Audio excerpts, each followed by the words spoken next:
जी कैफ 7 आज के लेक्चर का आगाज करते हैं, लेक्चर नंबर 9। और आज हम चैप्टर 1 को कंप्लीट करने जा रहे हैं। चैप्टर 1 के कंसेप्ट हमने सारे पढ़ लिए हुए थे।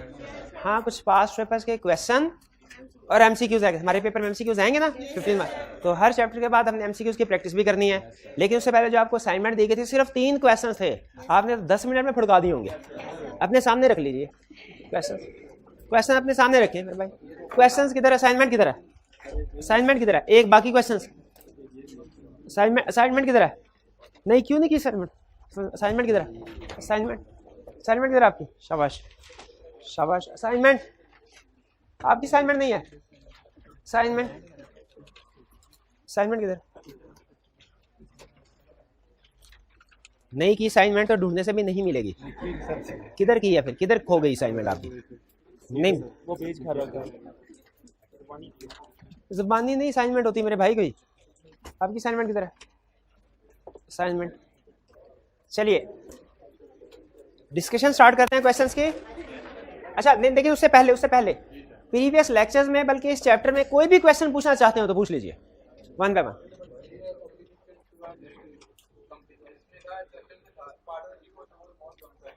हाँ, ये जो obligation to register as company में हमने स्टडी किया था कि वो कौन कौन सी ऑर्गेनाइजेशन है जिसके लिए अपने आप को कंपनी के तौर पर रजिस्टर करवाना लाजिम है। उसमें जो आखिरी वाली 2 एग्जांपल्स थी वो मैंने आपसे कहा था आपने उसका रट्टा लगाना है, ठीक है? जॉइंट फैमिली वाले और पार्टनरशिप और जॉइंट फैमिली वाले।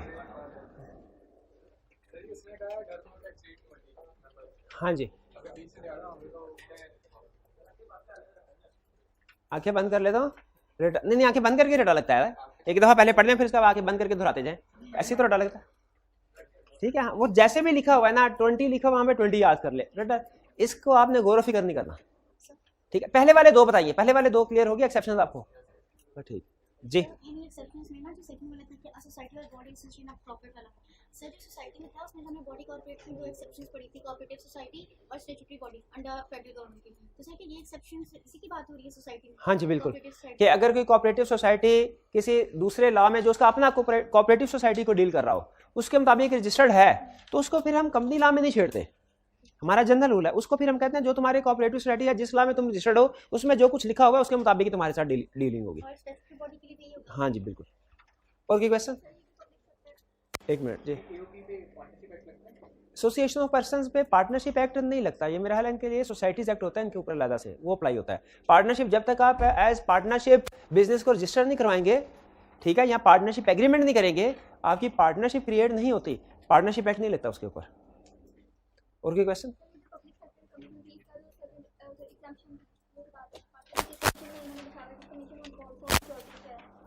हाँ, कमीशन और बोर्ड पब्लिक सेक्टर कंपनी में एक्सेप्शन थी एक, कि कमीशन अगर सिक्योरिटीज एक्सचेंज के बोर्ड के डायरेक्टर्स को नॉमिनेट करता है तो वो पब्लिक सेक्टर कंपनी नहीं मानना चाहेगा। ये भी रटे वाला पॉइंट था, बताया था ना? बताया नहीं था? ये बताया था, ये रटे वाला पॉइंट, ठीक है? फॉरेन कंपनी से मुराद ऐसी कंपनी है जो कि पाकिस्तान से बाहर इनकॉर्पोरेटेड है, ठीक है? पाकिस्तान से बाहर इनकॉर्पोरेटेड है, लेकिन वो कुछ ऑपरेशंस पाकिस्तान में कर रहे हैं, ठीक है? उसे फॉरेन कंपनी कहते हैं जी। एक्ट और ऑर्डिनेंस में क्या फर्क है? एक्ट उस लॉ को कहते हैं जो पार्लियामेंट ने पास किया हो, जो बाकायदा प्रोसेस से, और ऑर्डिनेंस वो है जो डायरेक्ट प्रेसिडेंट पास कर देगा।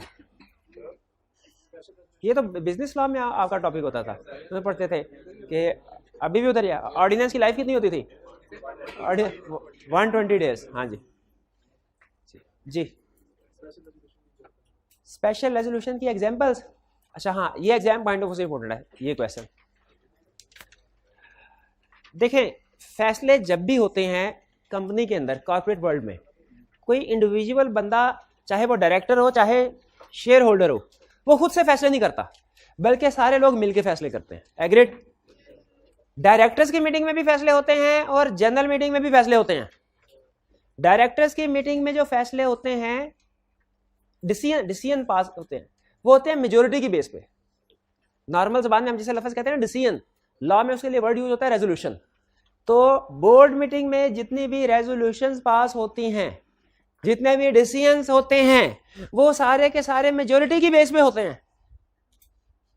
सारे के सारे मेजोरिटी का मतलब क्या है कि अगर मोर देन 50%, ठीक है, मोर देन 50% की बेस पे होंगे, यानी अगर 10 डायरेक्टर्स हैं तो 6 डायरेक्टर्स की अप्रूवल होगी तो फिर कोई फैसला आगे बढ़ना नहीं होगा।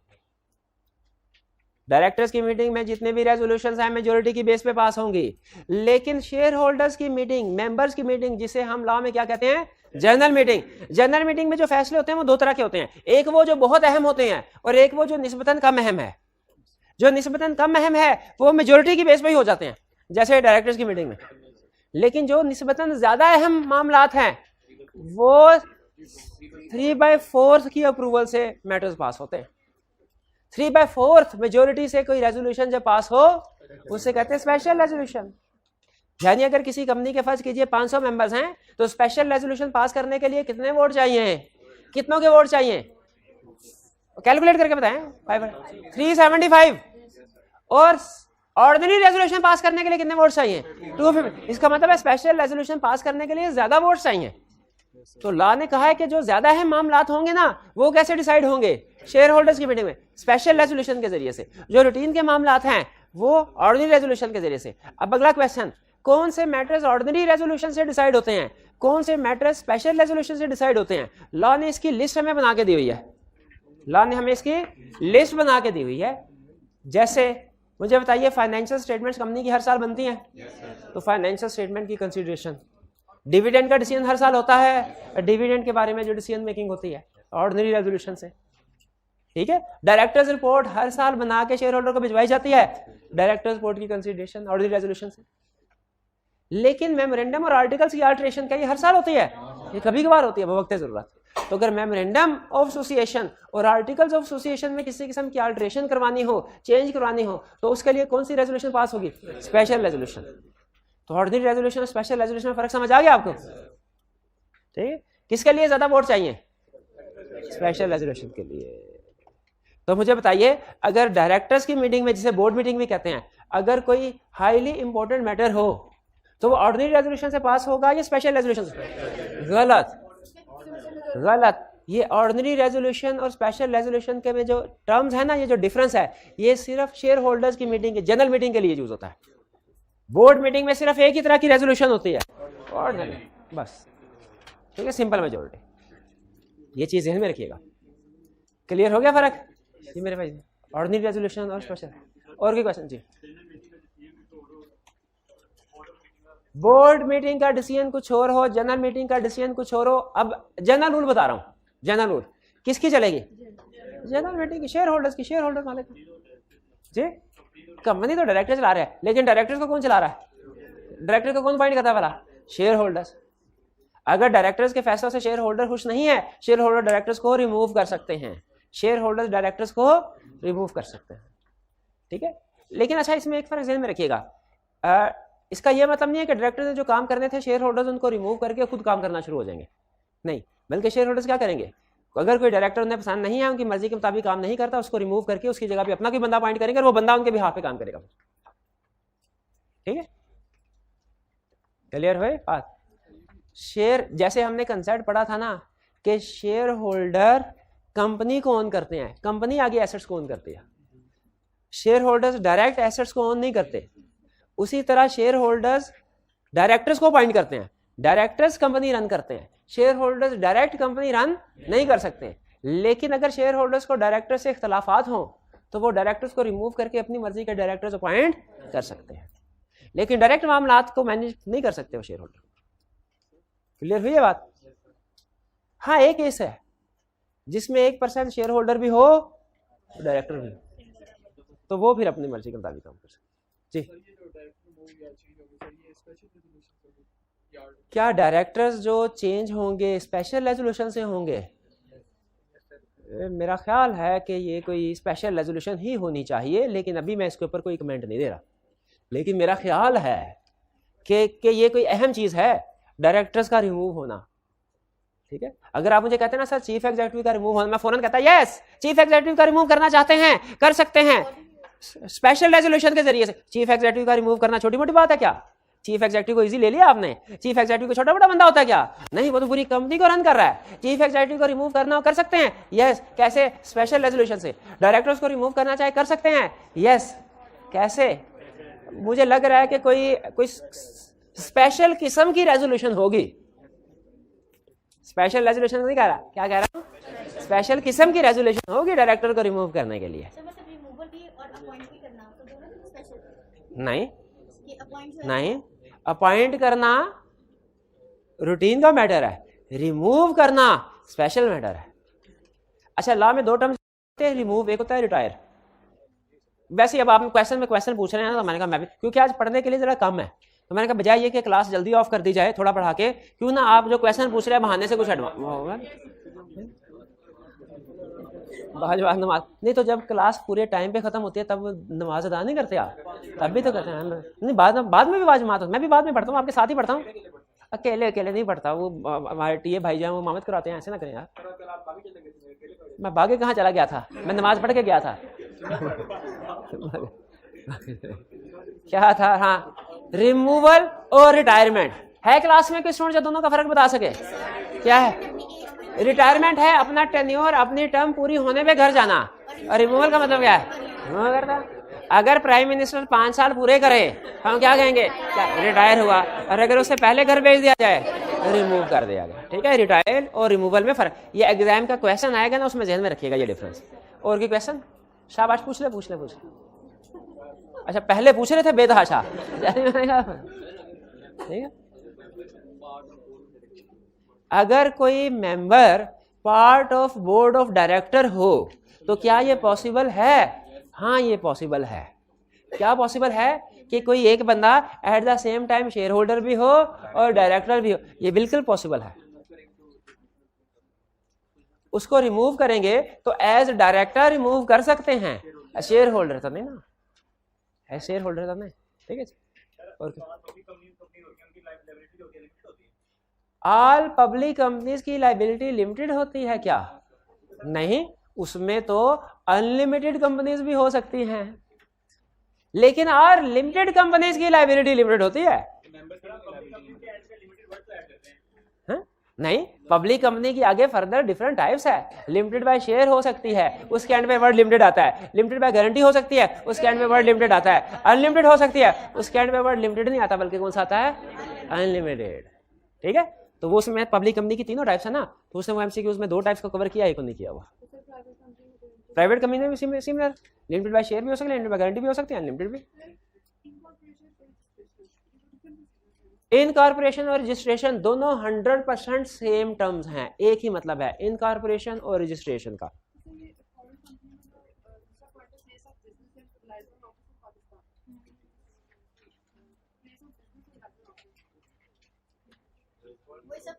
फॉरेन कंपनी नहीं, फॉरेन कंपनी सुनो,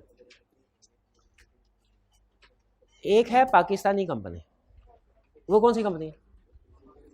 जो मेड इन पाकिस्तान हो, मेड इन पाकिस्तान हो। फॉरेन कंपनी कौन सी होगी? जो मेड इन फॉरेन हो, मेड इन फॉरेन हो। अच्छा, मेड इन फॉरेन को तो हम बॉडी कॉर्पोरेट कहते हैं, हैं? मेड इन फॉरेन को हम क्या कहते हैं? Body corporate.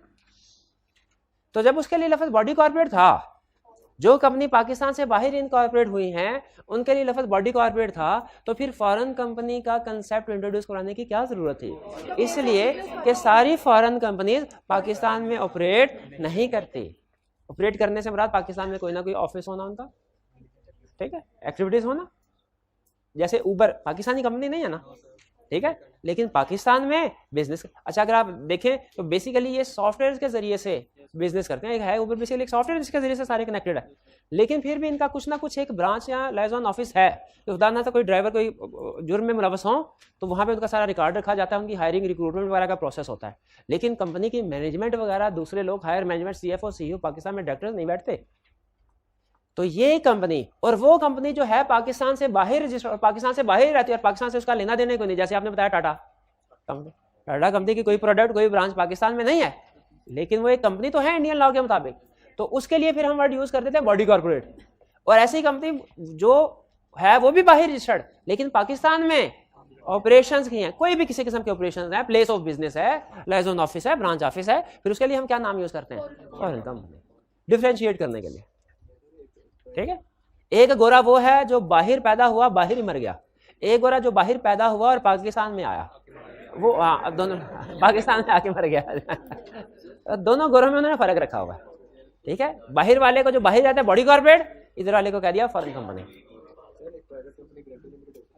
क्या एक प्राइवेट कंपनी, क्या एक प्राइवेट कंपनी गारंटी लिमिटेड हो सकती है? यस, एक private company guarantee limited, guarantee private limited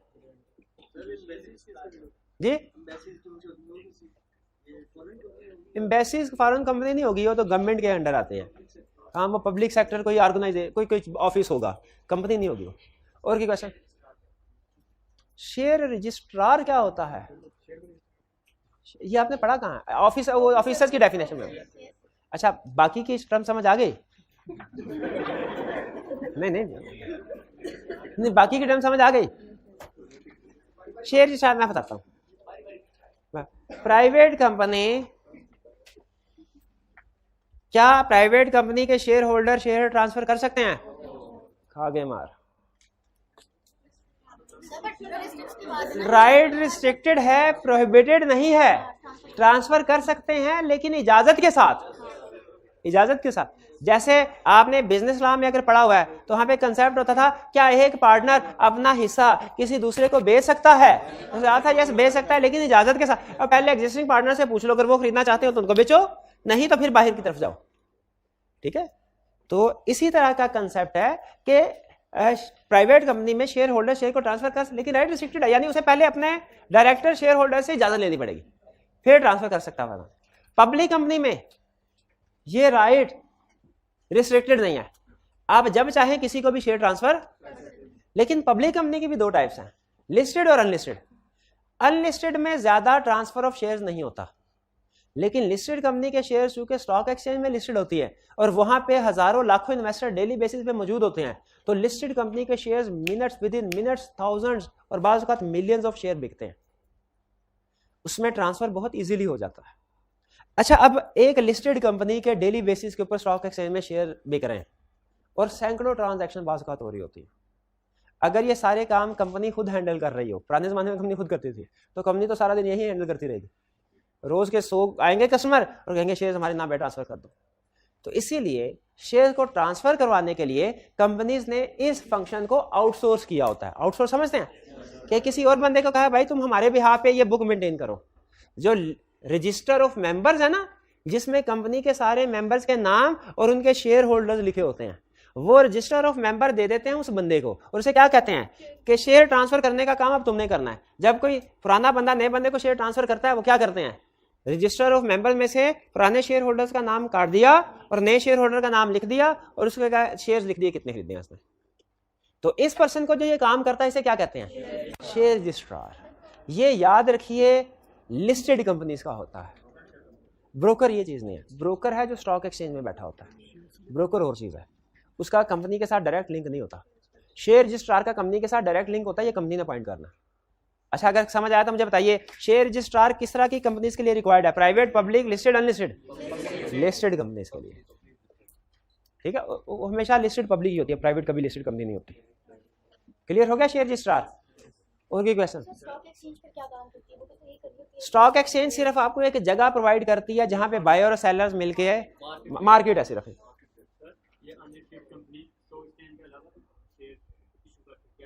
क्या अनलिस्टेड कंपनी स्टॉक एक्सचेंज में, पहला क्वेश्चन, स्टॉक एक्सचेंज में शेयर इशू कर सकती है?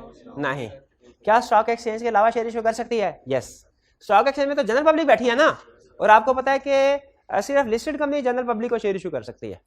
पब्लिक कंपनी भी कर सकती है, लेकिन पब्लिक कंपनी को लिस्टेड कंपनी में कन्वर्ट कराना पड़ता है। आपको पता है ना, हम लफ्ज बोलते हैं public company can issue shares to general public but listed company has issued shares to general public. तो अगर अनलिस्टेड कंपनी है वो स्टॉक एक्सचेंज में शेयर इशू नहीं कर सकती। ठीक है, वो फिर अदर देन स्टॉक एक्सचेंज, उसे कहते हैं प्राइवेट प्लेसमेंट। अखबार भी नहीं, अखबार भी जनरल पब्लिक हो जाता है, वो वैसे फ्रेंड एंड फैमिली के इनवाइट करके इस तरीके से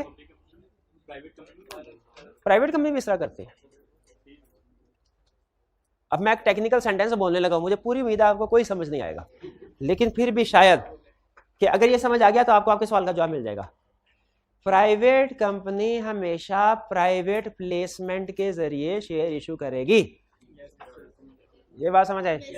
दूसरा, पब्लिक कंपनी प्राइवेट प्लेसमेंट के जरिए से भी शेयर इशू कर सकती है और पब्लिक इशू के जरिए से भी शेयर इशू कर सकती है।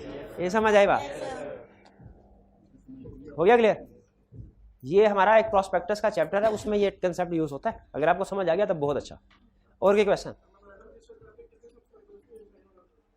मेमोरेंडम रजिस्टर करवाते हुए कितने सब्सक्राइबर्स के साइन होना जरूरी है? जितने मिनिमम नंबर ऑफ मेंबर्स हैं उतने साइन होना जरूरी है। अगर सिंगल मेंबर कंपनी है तो एक सब्सक्राइबर होना चाहिए। अगर private company other than single member है तो 2, पब्लिक कंपनी अनलिस्टेड है तो, और पब्लिक कंपनी कम से कम उतने सब्सक्राइबर्स होने चाहिए। और कोई क्वेश्चन? कोई क्वेश्चन नहीं? चलिए अब क्वेश्चन की तरफ चलें। जी जी। अनलिमिटेड कंपनी एक टाइप ऑफ कंपनी है और पार्टनरशिप एक पार्टनरशिप है।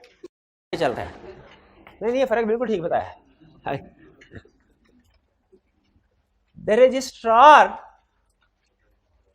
अगर मैं ये फर्क बताता ना भाईजान, अगला क्वेश्चन पता क्या होना था कि सर सोल प्रोप्राइटरशिप और सिंगल मेंबर कंपनी में क्या फर्क है? सोल प्रोप्राइटरशिप है, सिंगल मेंबर कंपनी एक कंपनी है, ठीक है। यानी वो अपने आप को अगर एज कंपनी रजिस्टर करवा ले।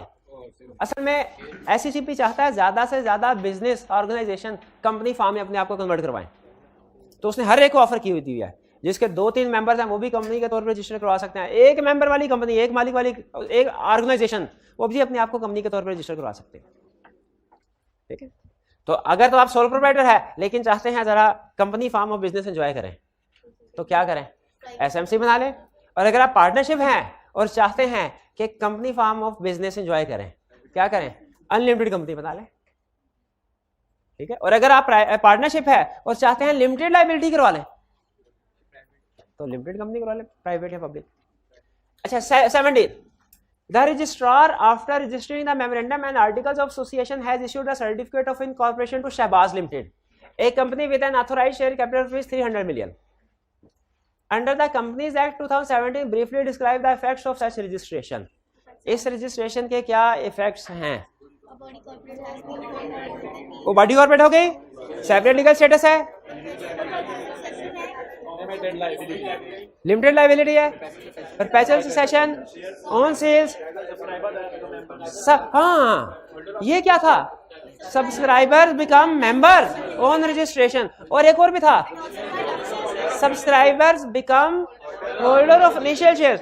और एक डायरेक्टर वाली बात भी थी कोई, directors proposed in articles become persons named in articles become deemed director. Clear है? पास पेपर का, ये भी पास पेपर का क्वेश्चन है और सीफैब लेवल का क्वेश्चन है।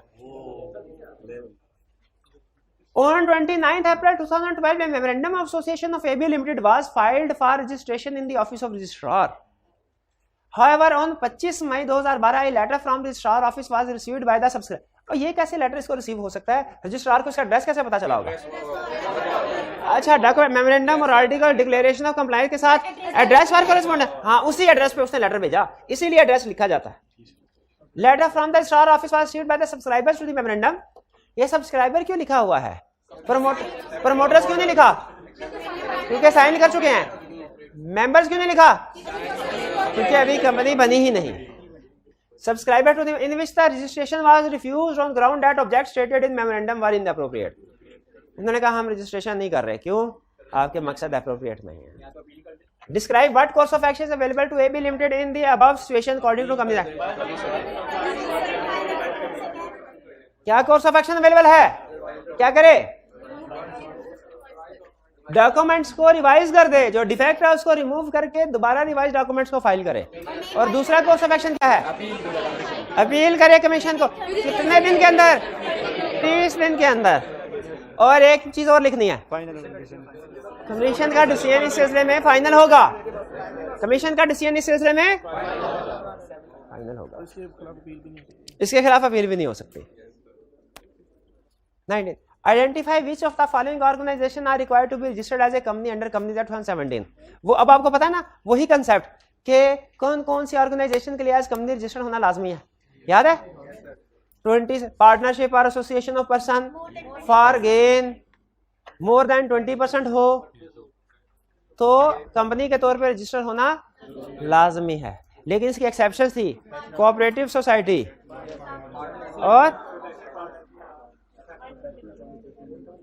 और association registered under other laws, joint family और पार्टनरशिप और जॉइंट फैमिली। अब देखिए इस कंसेप्ट को सामने रखते हुए डिसीजन करना है। In an MBA class 28 class fellows decided to form a partnership firm to work collectively as marketing and advertisement adviser. क्या एमबीएस प्रोफेशनल फर्म है?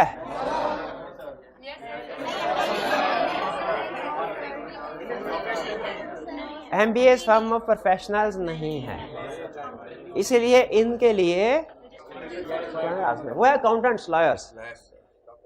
तो एक नहीं प्रोफेशनल एकेडमिक क्वालिफिकेशन प्रोफेशनल नहीं। B a group of 130 persons formed a housing cooperative society in Multan and got it registered under the Cooperative Societies Act। अब तो किसी और लॉ में रजिस्टर्ड है। अब इसके ऊपर कंपनी लॉ वाले प्रीमियम लगेगी कि कोऑपरेटिव सोसाइटी वाली, जो उसका आपन है। तो इसके लिए क्या कंपनी के तौर पर रजिस्टर्ड होना लाजमी है? नहीं है। B okay. A registered Hindu undivided family of 37 members is carrying on joint family business. Not required, exception है। After qualifying CA 28 chartered accountant decided to form partnership firm to work collectively as chartered accountants. Chartered Accountants Ordinance 1961 prohibits to practice as chartered accountants with limited liability. Professional firm है, ये required। इसका मतलब है सिर्फ पहली type of firm required है company के तौर पर रजिस्टर करवाने के लिए, बाकी की रिक्वायर्ड। क्लियर हो गया ये? चलिए, लेकिन अभी एमसीक्यूज तो हैं, एमसीक्यूज तो हैं।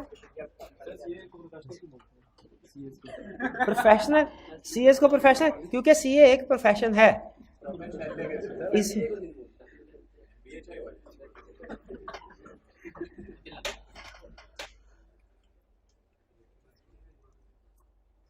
चलिए अब एमसीक्यूज की प्रैक्टिस करते हैं। कह रहे multiple choice question, select the most appropriate answer. अच्छा ये क्यों नहीं लिखा select the correct answer? Sometimes लगता है हमें एक से ज्यादा, जैसे बाजुकात कंप्लीट कंसेप्ट है, पार्ट ए में कंप्लीट है, पार्ट बी में भी कंसेप्ट ठीक लिखा है लेकिन आधा लिखा है। तो है पार्ट ए भी ठीक, पार्ट बी भी ठीक, लेकिन पार्ट ए पूरा सच है, पार्ट बी आधा सच है। तो हमें मोस्ट अप्रोप्रिएट ऑप्शन कौन सी सिलेक्ट करनी है? सारा सच। वरना आप कहेंगे सर आधा सच भी झूठ तो नहीं है ना, है तो वो गलत तो नहीं है ना। तो इसीलिए समटाइम मोस्ट अप्रोप्रिएट का वर्ड लिखा होता है करेक्ट इनकरेक्ट की बजाय। इसका मतलब ये हुआ अगर आपको कहीं पे लग रहा हो ना दो ऑप्शंस दोनों ठीक है, तो दोनों में से जो ज्यादा बेहतर आपको लगे उसको सेलेक्ट करना। फ्रॉम द ऑप्शंस कम बेहतर का आप नंबर नहीं मिलेगा। Option available for each of the following multiple choice question, each MCQ carries 1 mark, These questions are adopted from ICAP study test. ये बता दिया मैं, कहीं आप ये ना कहें कि सर ICAP की बुक से छप्पा मारा आप। मैंने खुद मान लिया कि एमसीक्यूज है ना, एमसीक्यू हमने ICAP की बुक। लेकिन याद रखें जो हमारे कंसेप्ट्स होते हैं, जो क्वेश्चंस के सोल्यूशन होते हैं, वो हमारे कभी भी छापा नहीं होते, कभी भी छापा नहीं होते। ठीक है, तो ये चूंकि जरूरी है, अगर ये क्वेश्चन आपको प्रैक्टिस ना करवाए जाए तो आपकी तसल्ली ना हो कि सर ICAP की बुक पूरी नहीं करवाई आपने। ठीक है, तो वॉल्यूम 1 में हमने जो एमसीक्यूज इंक्लूड किया वो ICAP वाले हैं, लेकिन वॉल्यूम 2 में जो एमसीक्यूज इंक्लूड किए हैं वो ICAP वाले नहीं है। नहीं, वो अपने फिर भी नहीं है, फिर भी इधर उधर से इकट्ठे किए हुए दूसरे एग्जामिनेशन बॉडी के। सिर्फ कंसेप्ट मेरा अपना होता है, कंसेप्ट और क्वेश्चंस का सॉल्यूशन वो मैं खुद करता हूं। Which type of business structure is created by a process of incorporation? Company, बिल्कुल ठीक है। करेक्ट ऑप्शन हमारी क्या हुई? सी। कहाँ लिखा दिखाएं जरा, प्रेजेंटेशन मैंने चेक करनी थी आपकी, सामने रखे, मैं जरा देखूं प्रेजेंटेशन सही किया कि नहीं। किधर लिखा हुआ आपने? किधर नहीं लिखा हुआ आपने? आंसर ये लिख के आने थे ऑप्शन, ये लिखना था, ये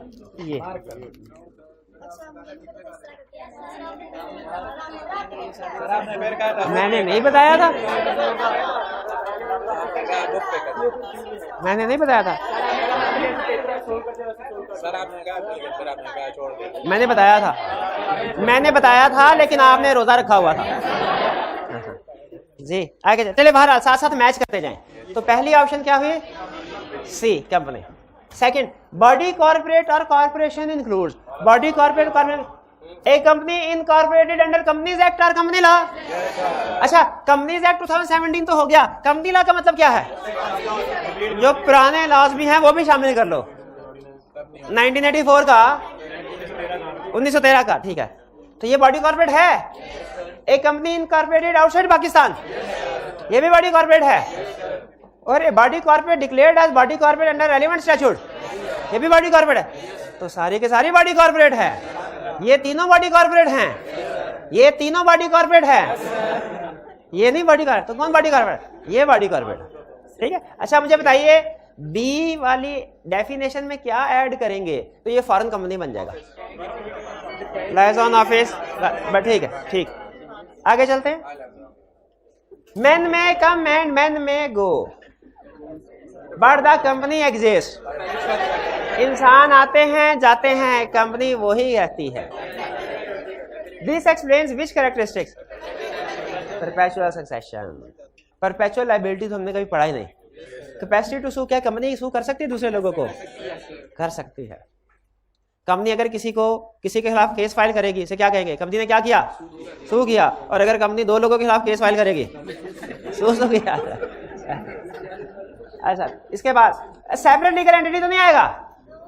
अच्छा चले, परपेचुअल सक्सेशन आएगा। बी ऑप्शन करेक्ट, बी ही करेक्ट है। आगे चले। 4, what is separate legal personality?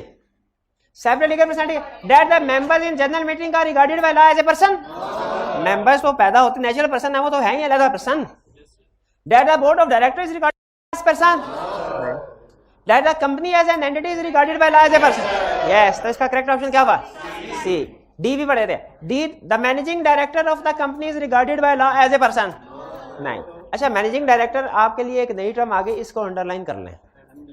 Managing director कहते हैं चीफ एग्जीक्यूटिव को, इसके लिए सीईओ को। समटाइम इसके लिए एक और टर्म बोली जाती है प्रेसिडेंट। अब देखा, कंपनी का प्रेसिडेंट कभी सुनी है टर्म? तो उससे मुराद क्या पाकिस्तान का प्रेसिडेंट होता है? कंपनी का। वो चीफ एग्जीक्यूटिव के लिए टर्म बाज़ औक़ात मैनेजिंग डायरेक्टर या प्रेसिडेंट की टर्म बोली जाती है, लेकिन लॉ में याद रखें ये टर्म यूज नहीं हुई। लॉ चीफ एग्जीक्यूटिव के लिए सिर्फ और सिर्फ चीफ एग्जीक्यूटिव टर्म यूज करता है। मैनेजमेंट में या आम बोलचाल में बोलते हुए हम मैनेजिंग डायरेक्टर या चीफ एग्जीक्यूटिव की टर्म यूज कर लेते हैं। तो 4 में correct option C clear. Next 5, the effects of incorporation are limited liability of the owners of the business, separation of ownership from control यानी management, transfer of ownership and perpetual succession. तो all of the above. क्या हुआ? ए भी ठीक है, B भी ठीक है, सी भी ठीक है। किस पे टिक लगाएं? डी पे लगाएं। All of the above. अब देखें, है ए ऑप्शन भी ठीक, बी भी ठीक, सी भी ठीक, लेकिन मोस्ट अप्रोप्रिएट कौन सी है? नजर नहीं आ रहा? बुक में देखिए है, नजर नहीं, क्यों नहीं आ रहा? किनको नजर नहीं आ रहा? अच्छा ऊपर कर देते हैं स्लाइड, नो प्रॉब्लम। अब ठीक है, अब ठीक है। The concept of limited liability applies to directors of company, creditors, owners और share holders. C option correct. To the bankers of the company, ये किसके लिए है? ओनर्स के लिए। 6 में C option correct. 7, if a limited company is unable to pay its debts it may be forced into liquidations. Liquidation किसको कहते हैं? Winding up, winding up, bankruptcy, वो वाइंड अप हो सकती है। The assets of the company will then be used to pay some of its unpaid liabilities. ठीक है, assets बेच के कुछ ना कुछ लायबिलिटीज पे की जाएगी, एंड उसके बाद क्या किया जाएगा? Directors will be required to pay personally remaining unpaid debts of the company. नहीं, डायरेक्टर्स की कोई लायबिलिटी नहीं होती, प्रोवाइडेड वो अपने पावर्स के अंदर एक्ट करें। B the share holders will be required to pay personally remaining unpaid debts of the company. Limited liability, हाँ, अप टू द अनपेड। शाबाश, इन्होंने कहा सर शेयर होल्डर रिस्पॉन्सिबल होते तो है, लेकिन up to unpaid amount. Question में अगर मुझे बताइए, क्या पार्टली पेड शेयर इशू करना आजकल इसकी इजाजत है? तो क्वेश्चन में अगर मेंशन नहीं है कि शेयर पार्टली पेड है, फुली पेड, हम क्या अज्यूम करेंगे? वो उस सूरत में होता, बी उस ऑप्शन में उस सूरत में करेक्ट होती जब क्वेश्चन में उसने पार्टली पेड शेयर की बात की होती। क्वेश्चन में चूंकि पार्टली पेड शेयर की बात नहीं की, इसलिए हम नॉर्मल सिचुएशन अज्यूम करेंगे जो क्या होती है? Fully paid. वो ठीक लिखा होगा अनपेड डेट्स। तो B C the debenture holders will be required to pay personally remaining unpaid, इनको तो पैसे भी होने हैं बल्कि। D the share holders will not be required to pay personally remaining unpaid debts of the company. क्यों share holders क्यों required नहीं है? क्योंकि वो हाँ जी फुल्ली पेड शेयर, इसलिए। क्लियर? आगे चलते हैं। 7 हो गया, नेक्स्ट हमारा 8। Limited liability applies to all companies, all public companies, all limited. Limited liability का कंसेप्ट जाहिर है लिमिटेड कंपनीज पे अप्लाई होगा। C option correct. 9. Directors and other officers of the company act on behalf of the company and provided they act within their powers, they will be personally liable for debts of the company. They will not be personally liable for the debts. B option correct. They along with the shareholders will be personally liable for the debts of the company. They along with other officers of the company will be personally liable for the debts of the company. ये भी गलत। तो correct option क्या हुई? B. 10. Company law includes Companies Act 1913, yes. Companies Act 2007, yes. Companies Ordinance 1984, तो तीनों ठीक हैं। मोस्ट अप्रोप्रिएट क्या हुई? B, all of them. 11. Public listed company means, public listed company का मतलब क्या है? Such form of public company whose securities किसे कहते हैं? Plural form, shares and debenture are listed on the exchange. ये डेफिनेशन है ठीक। सच form of private company, private company तो कभी लिस्टेड हो ही नहीं सकती, ये तो प्राइवेट सुन के हम आगे चले गए। C such form of public company whose name of member are listed on exchange पे सिक्योरिटीज लिस्टेड होती हैं, नेम लिस्टेड नहीं होते। D such form of public company whose name of directors are listed on exchange, नहीं ये भी name की बात कर रहा है, लिस्टेड नहीं होते। तो करेक्ट ऑप्शन क्या हुई? ए। क्लियर? आगे चलें। 12. Private company other than single member company can be registered by at least 2 members and member restricts the maximum number of members to 50. A. लेकिन आपको याद है हमने क्वेश्चन किया था जिसमें मेंबर्स की तादाद 50 से बढ़ रही थी, तो हमने सोल्यूशन में कहा था कि जॉइंट ओनर शेयर होल्डर्स को एक कंसीडर करो। 50 से तादाद नहीं बढ़ रही थी, लेकिन फर्ज कीजिए अगर तादाद 50 से बढ़ जाए तो उसे पब्लिक कंपनी में कन्वर्ट करना पड़ेगा। 12 क्लियर? 12 में करेक्ट ऑप्शन है ए। Next 13. A company or body corporate which exercise or controls more than 1/2 of the voting securities of other company or controls the composition of board of such other company is known as, जो control करती है वो holding company, और जिसकी securities directors control किया जाए subsidiary company. तो इसमें चूंकि वो पूछ रहा है कि जो कंपनी कंट्रोल कर रही है तो वो होल्डिंग कंपनी होगी। सी ऑप्शन करेक्ट है। Okay. 14. Licence to association not for profit shall be granted by commission, बिल्कुल कमीशन ग्रांट करता है on the fulfilment of certain condition, certain condition fulfil करने के बाद। चूज द इनकरेक्ट वन, बताइए कौन सी कंडीशन गलत है? A, it shall apply to profit if any in promoting its objects, they can pay profit to its members out of it, ये गलत है। वो मेंबर्स को प्रॉफिट या डिविडेंड डिस्ट्रीब्यूट नहीं कर सकते। C the payment of any dividend to its member is prohibited, correct. They will work only for useful objects, ये भी करेक्ट। तो जो गलत है स्टेटमेंट वो बी, और यही हमने सेलेक्ट करनी थी। 15. SECP has been vested means given, vested means given. SECP has been vested with lot of powers under Company Act 2017 and it has got powers to regulate the affairs of all company. Pakistan में जितनी भी companies है, चाहे वो bank से relate कर रही हो, चाहे इंश्योरेंस कंपनी हो, नॉन बैंकिंग कुछ भी हो, हर तरह की कंपनीज को रेगुलेट कौन करता है? SECP।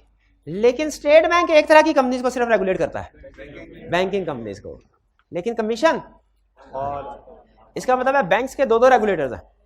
कौन कौन? स्टेट बैंक ऑफ पाकिस्तान और SECP। तो 15 में करेक्ट ऑप्शन क्या हुई? ऑल ऑफ द अबव, यानी SECP इंश्योरेंस कंपनी को भी रेगुलेट करता है, नॉन बैंकिंग को भी, बैंकिंग कंपनीज को भी। 16 जी पब्लिक कंपनीज होगी, लिस्टेड कंपनीज। जो बैंक्स होते हैं ये लिस्टेड कंपनीज होती हैं। 16 registration of companies act with the registration of its constitution, that is article. अच्छा, आर्टिकल्स और मेमोरेंडम दोनों में से ज्यादा अहम कौन है? मेमोरेंडम। तो कंपनी की रजिस्ट्रेशन का मतलब होता है मेमोरेंडम की रजिस्ट्रेशन। जिस दिन मेमोरेंडम की रजिस्ट्रेशन हुई उसी दिन सर्टिफिकेट ऑफ इनकॉर्पोरेशन इशू कर दिया जाता है। तो करेक्ट ऑप्शन इसमें हुई बी। हाँ, अगर उसने इकट्ठा लिखा होता है मेमोरेंडम और आर्टिकल्स को, फिर उस सूरत में आप उसी को टिक करते हैं। आर्टिकल्स, क्योंकि कुछ कंपनीज ऐसी हैं जिनका आर्टिकल रजिस्टर करवाना जरूरी नहीं है। कौन सी कंपनीज है? किस कंपनी के लिए? Company limited by shares. इसीलिए उसने आर्टिकल्स को रजिस्टर कराना लाजमी नहीं किया हुआ। मेमोरेंडम हर एक का रजिस्टर होगा, इसलिए यहाँ पे मेमोरेंडम है ऑप्शन, आर्टिकल्स नहीं है। क्योंकि अगर कंपनी ने आर्टिकल रजिस्टर नहीं करवाया तो सारी जिंदगी फिर रजिस्टर नहीं हो सकेगी अगर आर्टिकल्स का रूल रखते तो। लॉ ने रूल्स किसका रखा है? मेमोरेंडम का। 17 registration of memorandum and articles mean the registration of company. The registrar after registering the company shall issue a certificate of incorporation which shall state date of birth of CEO, CIC number of directors, address of directors, okay, date and birth of CEO। ये गलत है। date of incorporation, date of incorporation, C option correct है। 18 Which of the following is obliged to be registered under Companies Act 2017? A cooperative society with 35 members already registered in the relevant law. ये cooperative society register होगी आज company? नहीं होगी। हाँ जी, हाँ जी, तो company में रजिस्टर्ड नहीं होगी। तो यहाँ पे इसका मतलब है इसको सिलेक्ट नहीं करना हमने। A joint family of 27 members carrying joint family business. A trading partnership firm with 22 partners. ये होगी। C option correct. A law partnership firm with 22 partners, lawyers भी प्रोफेशनल फर्म्स है। तो सी ऑप्शन करेक्ट। इसके लिए कंपनी के तौर पर रजिस्टर करवाना लाजमी है। Any persons associated for any lawful purpose may by subscribing their names to a memorandum of association and complying with requirements of the act in respect of में public company. Public company लिखा, private लिखा होता तो हमारा answer क्या होता? 2 आर। Public company लिखा, आंसर क्या होगा? करेक्ट ऑप्शन हमारी हुई डी। सी तो नहीं होगी, 3 भी हो सकते हैं, उससे ज्यादा भी हो सकते हैं। तो मोस्ट अप्रोप्रिएट ऑप्शन क्या हुई? 20 last MCQ. Under the provisions of Companies Act 2017, composition of companies board shall be deemed to be controlled by another company if that other company, by exercise of power exercisable by at its discretion, can। एक company दूसरी company के composition of board को control कर सकती है अगर क्या हो? Appoint all or majority of directors. नहीं, तो अपॉइंट तो रिमूव भी तो होना चाहिए। Appoint or remove majority of directors, all भी होना चाहिए। Appoint or remove all or majority of directors, C option होनी चाहिए। अपॉइंट मेजॉरिटी ऑफ डायरेक्टर्स नहीं। तो उसमें करेक्ट ऑप्शन हमारी क्या हुई? सी। जी जी, जैसे होल्डिंग कंपनी होती है वैसे होल्डिंग मेंबर भी हो सकता है। नहीं, होल्डिंग कंपनी। और कोई क्वेश्चन? चलिए, कल इंशाल्लाह हम चैप्टर 2 स्टार्ट करेंगे। आपको माइंड मैप्स मिल गया है ना? चलिए, आज का लेक्चर यहाँ खत्म करते हैं हम। अल्लाह हाफिज।